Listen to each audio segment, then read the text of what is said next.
এটা ছিল আমাদের ফার্স্ট জামাই ষষ্ঠী। যদিও আমি কখনো এর আগে ব্লগ বা ভিডিও সেভাবে করিনি, এটাই প্রথম। জানি না, তবে খুব ইচ্ছা করছিল সেই দিন। সকাল সকাল স্নান করে নিয়েছিলাম এবং এই কিছু জিনিস আগের দিন কিনে এনেছিল বর বাড়ি নিয়ে যাওয়ার জন্য। এই যে বড় রেডি, সেদিন ছিল মারাত্মক গরম, আমিও ফুল রেডি। আর বাড়ি থেকে বারবার ফোন আসার জন্য তাড়াহুড়া একটা লেগে গেছিলো। এবার আমরা বেরিয়ে পড়বো। এই যে আমরা বেরিয়ে পড়ছি। এইখানে দই মিষ্টির দোকানে গিয়ে নেই মিষ্টি, এরপরে আমরা অন্য দোকান থেকে নিয়েছিলাম, যদিও ক্লিপটা আমি নিইনি। মন্দিরে চলে এসেছি, একদমই ব্রেকফাস্ট কিছুই করা হয়নি, এখান থেকে গিয়ে করবো। তো মন্দিরে পুজো হয়ে যাওয়ার পর দেন আমরা বাড়ি যাব। বাড়িতে ওখানে মা সব কিছু আয়োজন করে রেখেছে।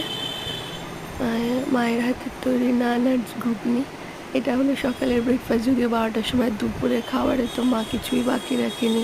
সে মাটন, চিকেন, পনির, ইলিশ মাছ, চিংড়ি মাছ ফ্রাই, নানা রকমের জিনিস। এই যে মা তার 2 জামাইকে খেতে